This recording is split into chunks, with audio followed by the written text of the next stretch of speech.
Good morning, Gate City. Good morning, Dan. Well, good morning, Jim. I think Dorothy has our invocation this morning. And great, Dorothy thinks so as well. Wonderful.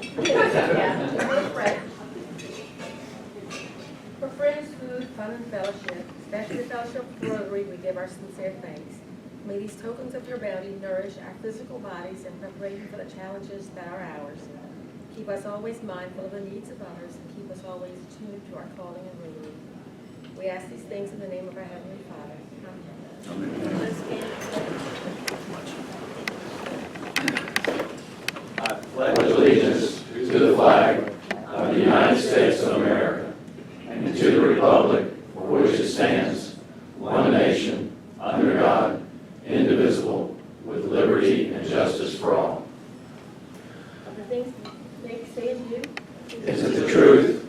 Is it fair to all concerned? Will it build goodwill and better friendships? Will it be beneficial to all concerned?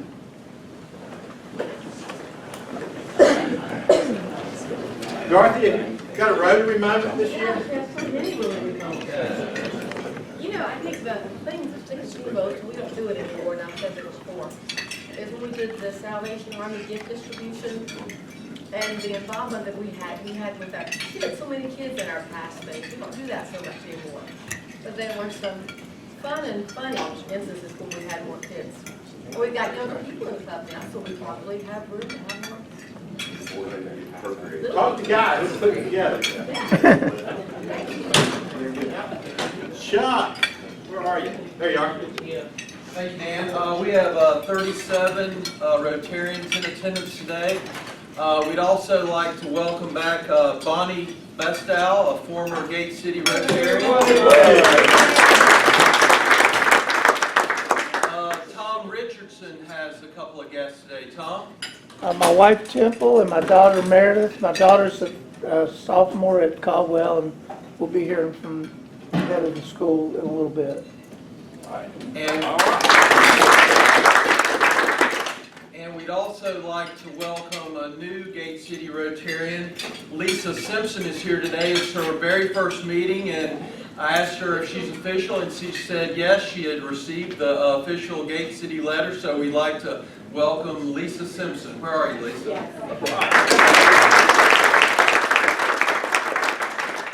Lisa, good morning. You don't have to know everybody's name until next week. Please reach out to Lisa and make her feel welcome. We're glad to have you here. Thank you. I don't see Ashley this morning. Dale, can we do a birthday's anniversary report? Thank you.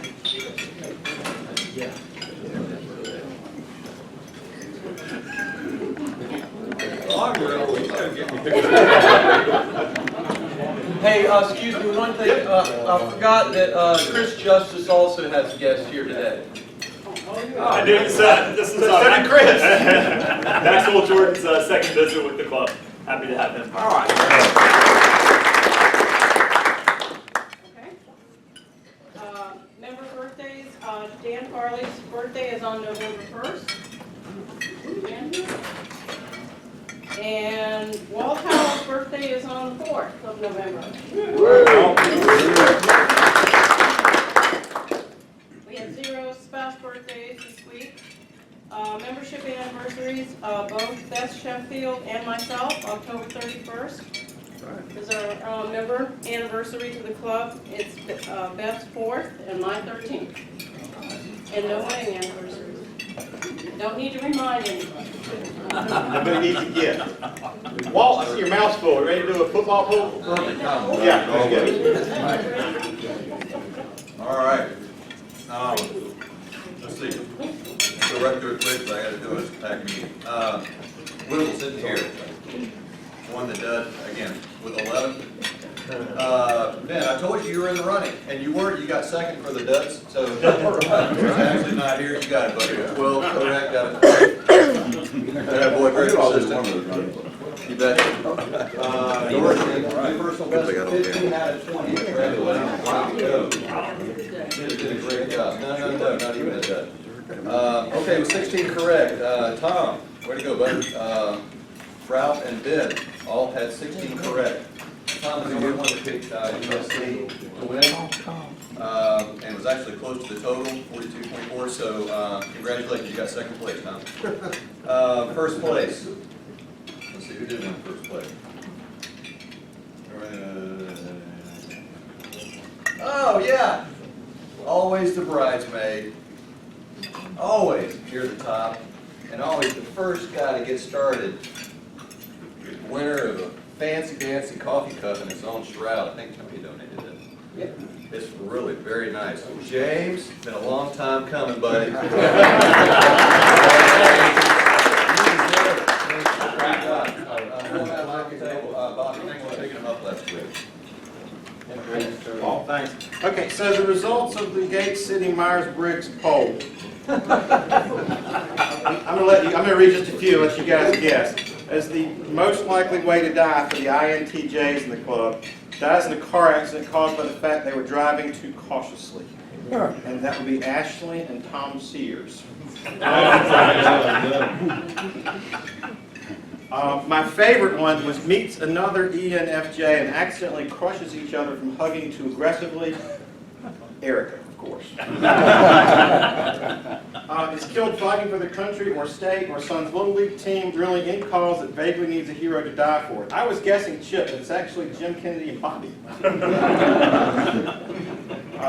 This was another fun one. Elaborately murdered by an underling who wanted their job. That was Randy. So anybody looking for a treasurer can knock off Randy.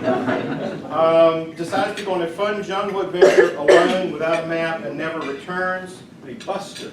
Without the map is the key. Oh, this is a great one. It tries base jumping without any training because, quote, it looks straightforward enough. Mary.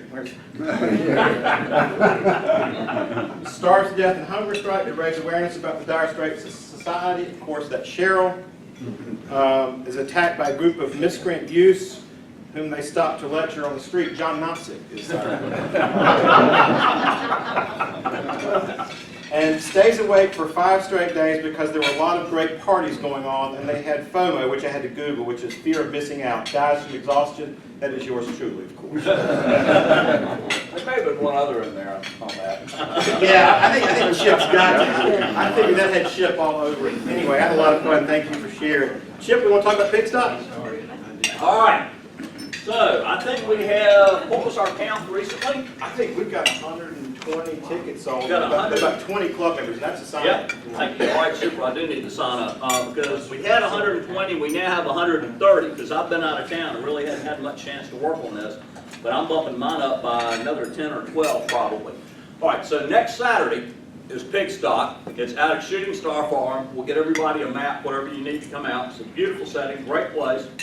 Come out and support Gate City Rotary and all the other Rotary clubs as we support the children of Vietnam.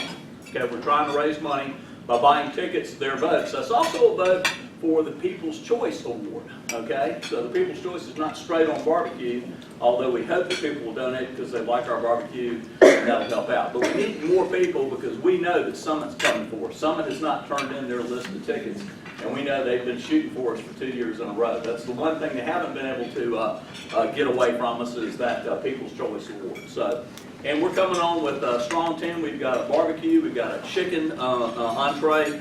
Thanks to Chris Justice. It's absolutely fantastic. We're actually going to use his chicken sauce on the barbecue because it turned out to be better than my barbecue sauce. So You want to come early to a chicken. Gate City sauce. To cut it a lot. That's right. That's exactly right. So it's going to be fantastic. I'm going to pass this around. And what we'll do is we'll let it go around the table, and then we'll hand it to the next table. And they will let it go around the table. And then they will take it to the next. I know, I've only been here. Dale's writing this down. I've only been here 11 years, but to the best of my knowledge, we've never had one make it all the way except for maybe a card for somebody or something. So, but anyway, I would ask you if you can come out, or if you just make a donation, that would be fantastic. Anything on here, the money goes straight to Children of Vietnam. It doesn't stop, it doesn't pass go, it doesn't get credited through any other club. We get credit for the deal. So I'd ask you if you can come out. This is great. And these tickets will be billed to you through your Gate City Rotary bill. And I believe we can use a credit card to pay for this. Yes, you can. So Yeah, I know there's been a hiccup with the credit card, Randy's working on it, you absolutely can, but when he sends out a batch, it eliminates that option. So if you open up your statement, this is sort of in general, if you open up your statement and you can't pay it, and you want to pay it with a credit card, just shoot Randy a note, and we'll make that possible. So you didn't even have to face the piper for maybe 3 or 4 weeks or a month or something like that. You can just pay for it with the credit card. All right, so we're going to have a fabulous time. It's a beautiful place, fantastic barbecue. We'll also have a beef entree as well. And we're going to win the whole darn thing this year. I don't care what those other folks think are going to happen. So please come out and support us, help us out, and buy some tickets. Thank you. Thank you, Chip. Foundation dinner, if everybody's got tickets, is this, or next Thursday night. So look forward, we had a good turnout. It was like 19 people like that. Really well participated in the dinner for us. Kelly, you have something you want to say about pumpkins? Yes. So you all got my email this week to do a pumpkin drop for the Stancils on Sunday night. We were going to try to do it tonight, but we found out they were going out of town to a wedding, and they're going to be back on Saturday. So on Sunday evening at sundown, which is with daylight saving time about 5:30, somewhere in that area, for any of you that can, meet at the Stancils outside. It's kind of a silent tribute. Come with your family, take the pumpkin up to their steps, light the candle, and kind of leave in silence. Don't make a commotion out of it. We did this for a couple of friends of ours who have since passed from ALS, and it was incredibly moving for them. Carve whatever you want, small pumpkin, whatever you feel. Some people did stars, an angel, cross, be imaginative, whatever you want to do. But if you can't do that or be a part of that and you would like to, you're welcome to any time over the weekend to drop the pumpkin at my house. Even if you can't carve it, I'll carve it for you or my family will. Drop it at our house. We'll take it over Sunday at 5:30, drop it. I'll take a picture so everybody can see it, but would love to have as much participation in that as we can. So thank you. Kelly, thank you for heading that I up. have one question. Yes. Who's going to get rid of all those pumpkins? I'm going to plan on doing that too. I'll go over there and take them. We'll be in touch with Gary and get rid of them. Cool. Do we have any other announcements this week? I think we're good. Buster, we have any happy dollars? Well, we started out really nicely with Kelly Harrell handed me $50, so for the crop walk. Yeah. How'd you do? We raised over $4,500. Right. All right. All right.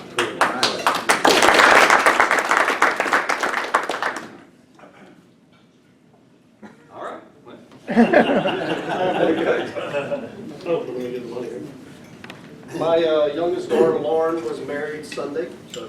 I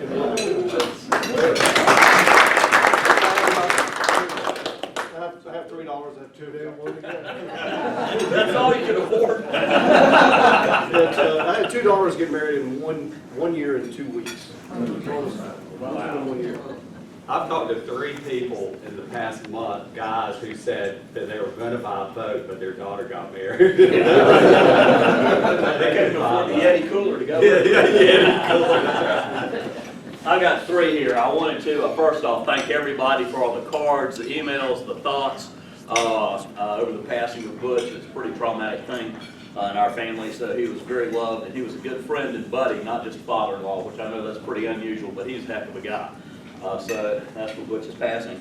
Monday was Carrie and I's 24th anniversary, and we were married in their backyard.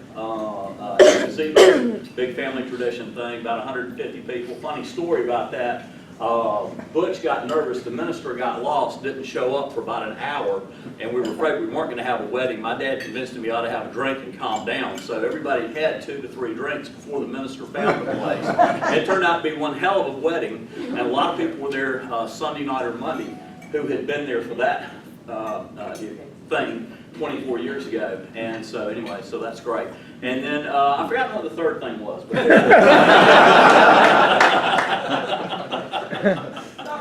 Put that on the cart, buddy. yeah. It's a thanks for Dan and Charlie Langdon providing transportation with me while I was on crutches and really not be able to walk at all, so I thank you.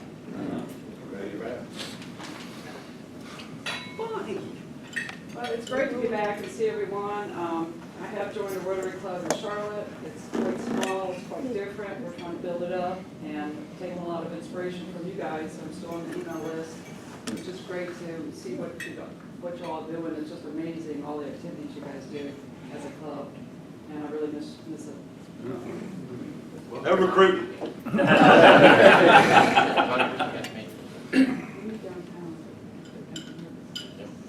Well, talking about getting married, when Grandpappy was a young husband, he didn't really have a lot of sense, and he made the mistake of insulting Grandma's cooking. And he said, I didn't see her for a week, and after a week, I could see her a little bit out of my right eye.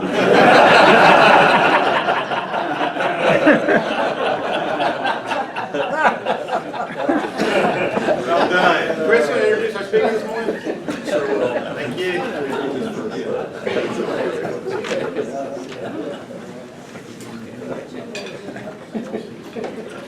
All right, good morning, Gate City. We are very happy to have Sam Cox with us this morning.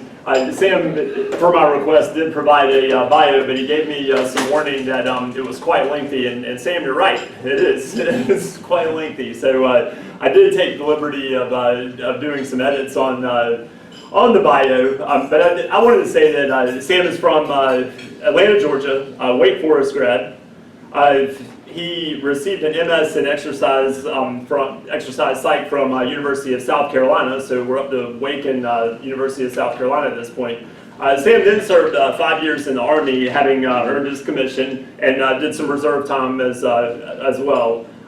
He then earned a BA from Oregon State, so that's 3 at this point if you guys are keeping count. MA in history from William and Mary. Sam, how old are you? I'm 12. He also attended Hebrew University in Jerusalem, the University of New Hampshire, Yad Vashem in Jerusalem, Jacksonville University, University of North Florida, and Regent College. And I don't think that's even quite all of them. He's got quite the education. He then parlayed that into having served the last 26 years as an educator and became the head of school over at Caldwell in July of last year. Probably more importantly, his wife, Erin, how long have you guys been married? 18 years. 18 years at this point. Glad I could put you on the spot there. Has 2 daughters, Anna and Avery, and son Charlie. We've all seen the incredible growth over at Caldwell over the last few years, and I know Sam has played a huge part in that, and we're excited to hear about what else is going on over there at Horsepen Creek. Come on up, Sam.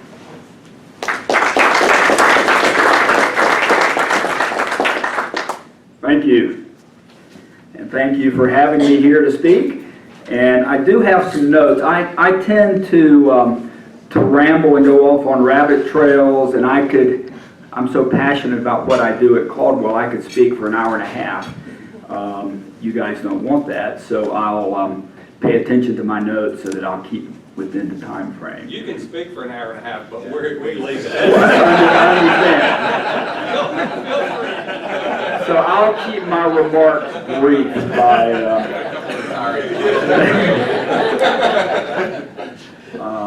But again, thank you for having me. We do share, on some level, some like-minded vision and goals. I'm in the business of raising up the next generation, producing a generation of young men and women that will give back to their communities, to serve others, and those are some goals that we have at Caldwell, and so I know that we share those.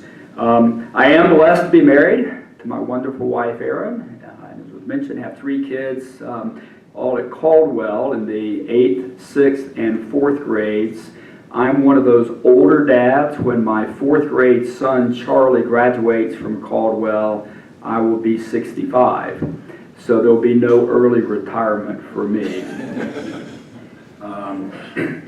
So I am in my 2nd year at Caldwell. I served 13 years at a very similar school in Roanoke, Virginia, as the head of school. A non-denominational Christian classical school, and we were 15 years in Roanoke. I was 13 years as that head, and we were very happy to be there. We were very content. We were not looking to leave, but here we are. Just a great blessing to be in Greensboro and to be at Caldwell Academy. And so we moved here in July of 2014. The first portion of my educational career was at non-sectarian, secular, private college prep schools. And I was a history teacher, history department chair, a dean of students, and an upper school principal at several of these schools. And there were some pretty selective and highly competitive college prep private schools. And in 2001, made a transition over to what we call Christian classical schools. And before making that move, I had no idea what that meant to be a Christian classical school. And but it has been a wonderful journey, and I'm very excited to be a part of what is really a rapidly growing movement in our country. There are now about 320 schools nationally that self-describe as Christian classical schools. Virtually all of them have been founded within the past 30 years, and every year there's a couple new ones growing up around the country.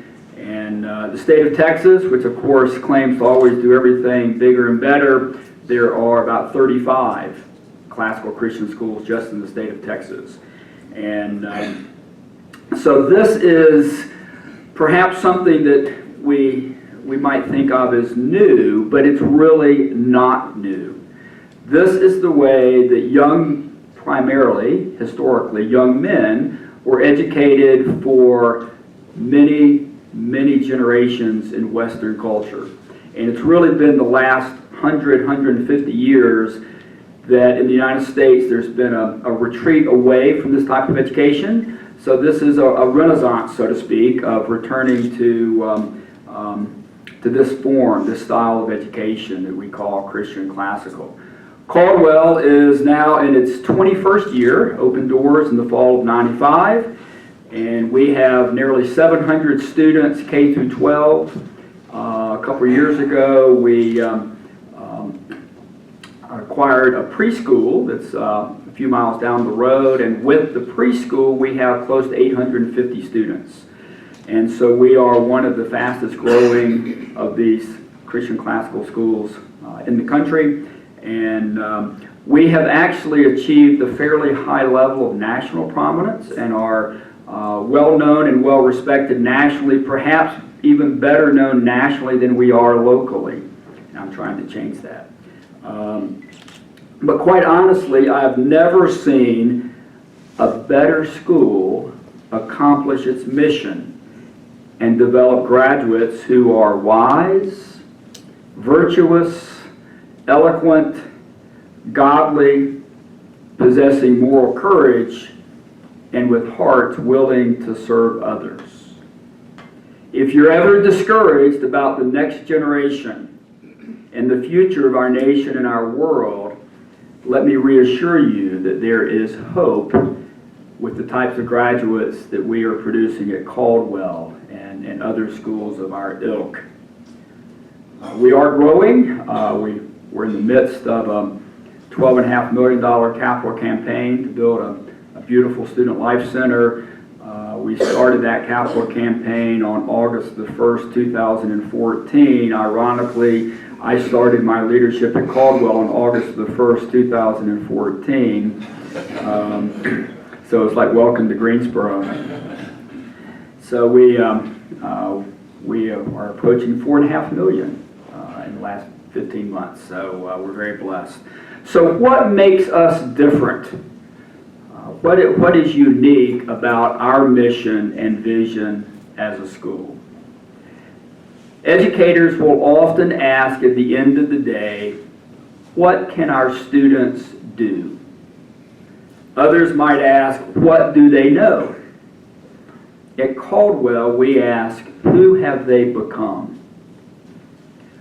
For us, the success of any curriculum or program is not merely filling heads with information or teaching to a test, but the value of our school, our curriculum, is nurturing the life of the mind, transforming souls, training up godly leaders who can challenge our world tomorrow in strategic, intelligent, and winsome ways. We seek to cultivate wisdom over information, Christian virtue over self-absorption, to understand truth, appreciate beauty, and pursue goodness while being transformed by ideas. We aim to develop minds in a rigorous and time-honored curriculum so that our students will, when they leave our halls and our classrooms, will be wise and virtuous citizens.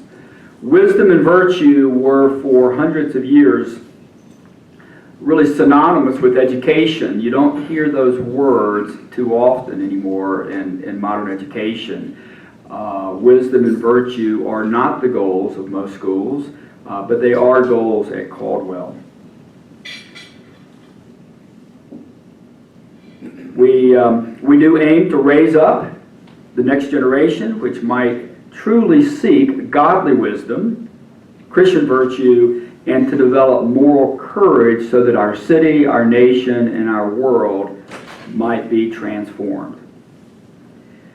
Christian classical education at Caldwell can be described in part by 3 points that I call our content, our approach, the approach to education, and what I call disposition. The content is in part entering what has been called the great conversation of the ages, resting on the shoulders of those who have gone before us. We then intentionally read the very best literature that history has to offer us, books that have stood the test of time, not tossed out by age, but valued for what they teach us. Further, there's a focus on the classical, liberal arts and sciences, emphasizing a well-rounded study of mathematics and science, history and literature, foreign language, including required study of the ancient language of Latin, beginning in the 3rd grade, theology and the arts, with emphasis on all disciplines and not particular specialization at an early age. We see all disciplines as interconnected and interdisciplinary, and we ask our students to wrestle with big ideas and essential questions and then to make moral judgments upon them. We do not see truth as relative but absolute, and we seek truth. As we seek truth, we do so within the context of a Christ-centered and biblical approach to education, whereby we aim to nurture hearts and guide minds so that by graduation students are truly godly seekers of wisdom, leading contemplative, another word you don't hear much these days, and virtuous lives. Through this traditional study, we place a great emphasis on reading primary text, the original text, in their entirety, not condensed versions or snippets, and developing the skill of communication, including research, writing, and public speaking. So this is our content. It's a very rich content. The second aspect of Christian classical education at Caldwell is our approach. How do we approach this content, this curriculum? The pedagogical way that we go about teaching the content. The approach is based on the medieval trivium, the Latin word that was coined in the Middle Ages that essentially means the 3 ways or the 3 roads. And those 3 ways of the trivium are grammar, dialectic, and rhetoric. Hence the name grammar school. We still call our elementary school a grammar school. It's what all elementary schools once were called. And these can be described, the grammar, dialectic, and rhetoric, as 3 stages of development. The grammar stage, associated again with the elementary school years, involves developing the foundation of learning, developing the base, developing factual knowledge that'll be grist for the mill later on. Students actually believe you at this age, so this is important that we put the right people in front of them. And we have a great emphasis on developing that foundational knowledge. Young children, their brains are like sponges. They memorize much better, much easier than we do at our age. And so we don't see memorization at the young age as being a 4-letter word, rote memorization. Our kids learn jingles and chants and songs to learn math facts and history timelines, and a great emphasis on grammar, a lot of that through these jingles and songs, parts of speech and poetry and learning scripture, and it sticks. It sticks with them when they're older. And that next stage, the dialectic stage, which is typically associated with the middle school years, is where students no longer believe you, and they want to argue about everything. And in this stage, it emphasizes the foundational knowledge and skill in tapping into the natural, critical, and analytical thinking capacity of the emerging adolescent. We're not upset that our middle schoolers question everything and like to argue. We see this as the developmental nature of young people, the way that God has made them. And so we tailor our curriculum and our teaching style accordingly. We have formal study and logic, which is vital to this stage of learning, where students begin to more earnestly question, argue, and wrestle with higher level thinking. We literally teach our students how to think rather than what to think, how to argue correctly through the formal study of logic over 3 years. We also have a full-time writing teacher in our middle school that we call the dialectic school, and we have another full-time writing teacher in the high school that we call the rhetoric school. Writing is a dying art today, and we believe that it is vital no matter what profession young people ultimately go into. So our training is for students to engage culture well. That's a part of our vision.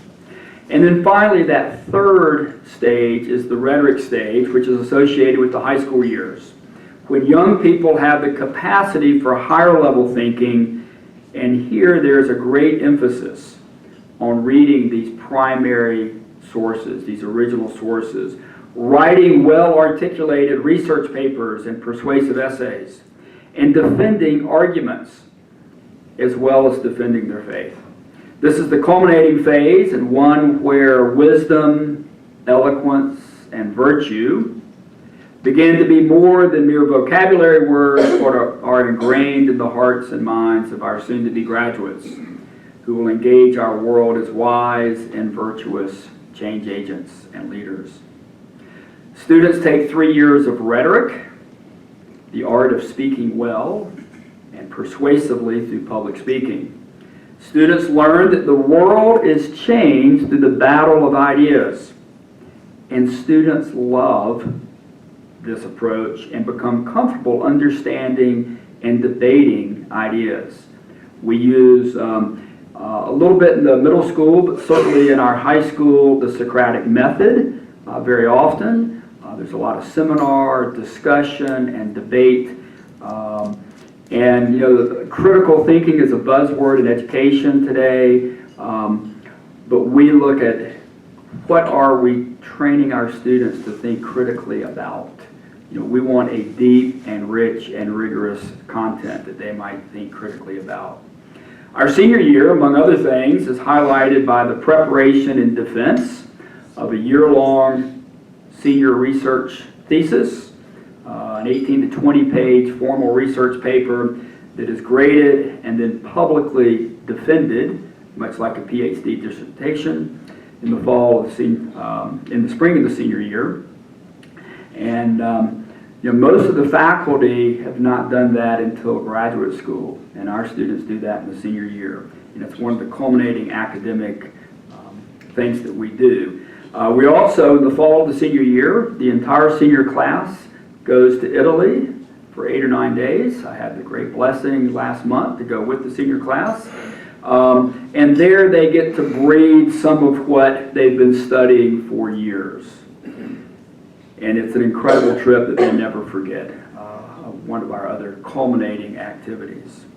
An analogy to these 3 stages of the trivium, the grammar, dialectic, and rhetoric, might be learning to read music, and then learning to play music, and finally the ability to create your own music.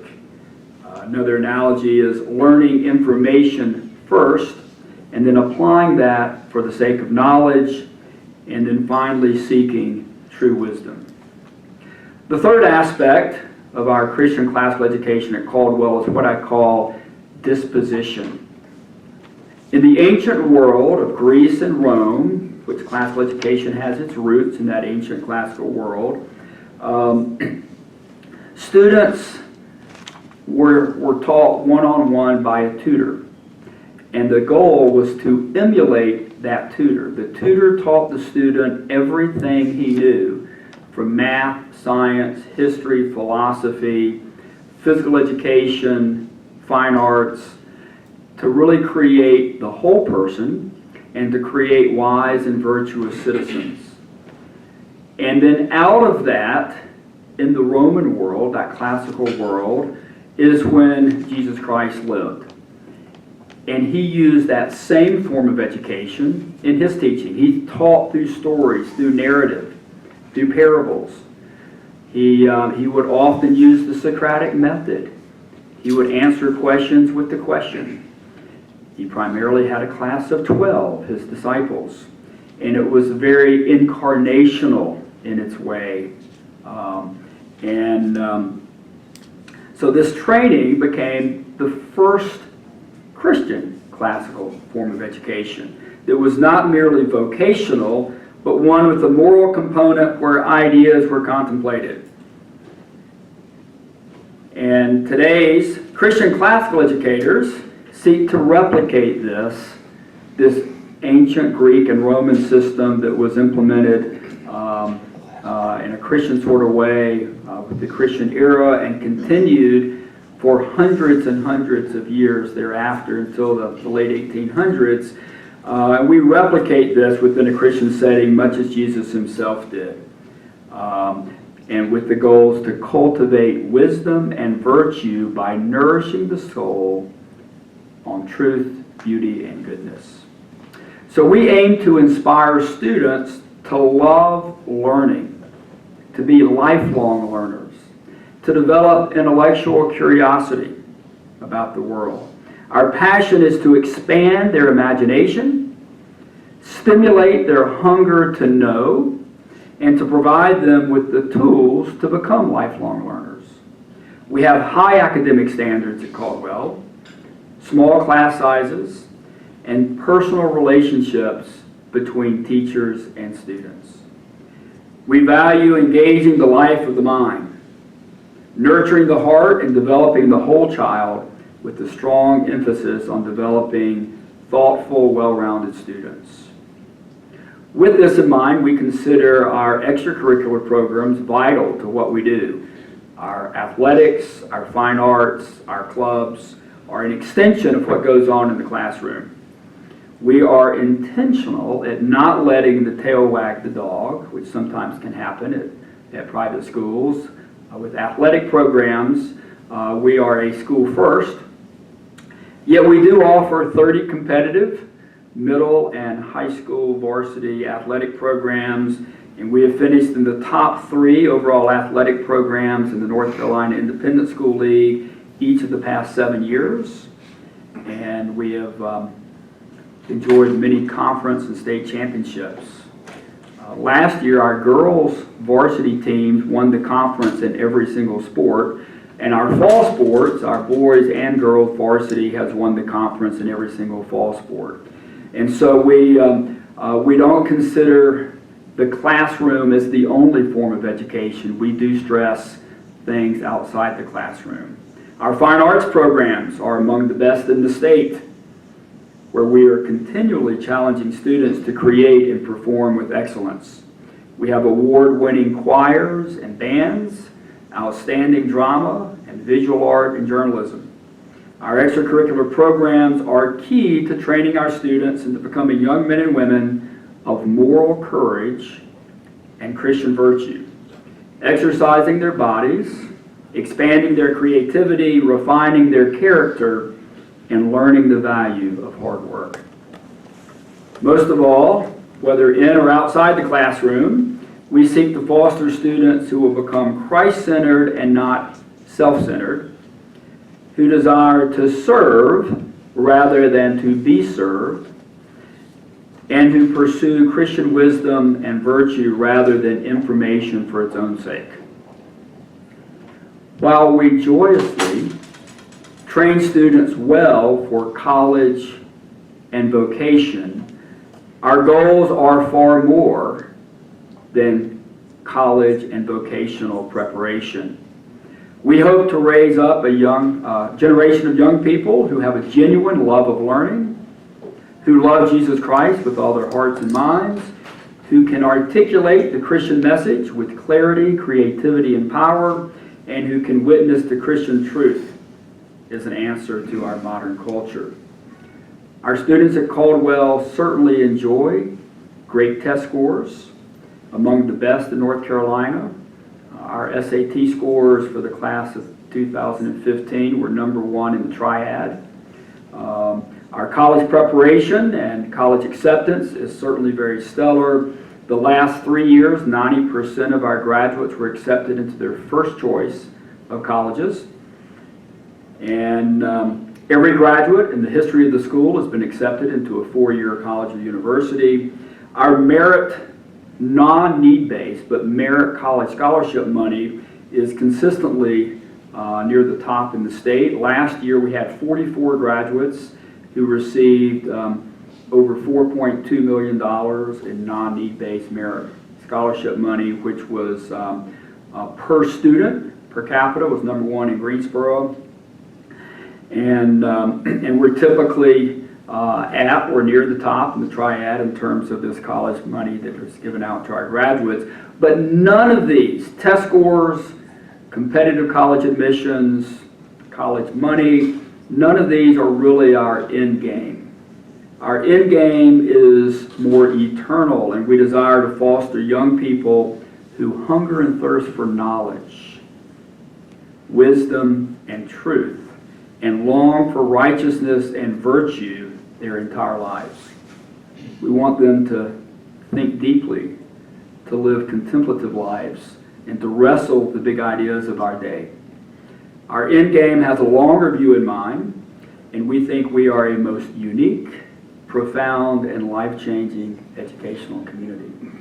We are privileged in the triad that we have many wonderful educational options: public, charter, private, Christian.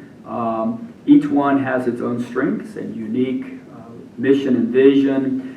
We think we certainly are a school that has its own unique mission and vision and fills a need here in the triad. And I'm just very blessed to be working at Caldwell, and glad not only to be the head of school, to be a dad who has kids there. So, do we have time for any questions? Absolutely. See, that was not 90 minutes. Any questions? What's total enrollment? We have 690, just under 700 K through 12, and just under 850 if you include the preschool. And strategically, our cap will be 780. That'll be full sections across the board. Yes, ma'am. How many students receive tuition assistance?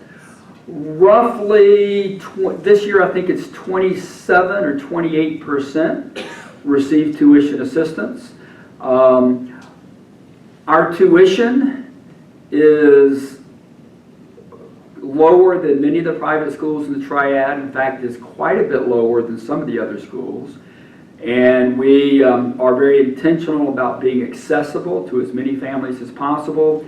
And so we keep our tuition relatively low, and then we also offer financial aid, tuition assistance to a significant portion. Any other questions? If you have your checkbooks, we are in the capital campaign. Thank you very much. Thank you. Befitting the season, we're going to donate a book, Spooky Stories, All right. to Coney Elementary. So thank you so much for coming this morning. We have one more task for you. We have millions of dollars at stake here. If you draw one to read the last three numbers, tens of dollars. Oh, this is easy. The last three numbers? Yep. 0, 0, 0. Yes. Whoa! All right. Thank you. I told them 007. All right, the sign-up sheet must have made it all the way around. You guys have a great day.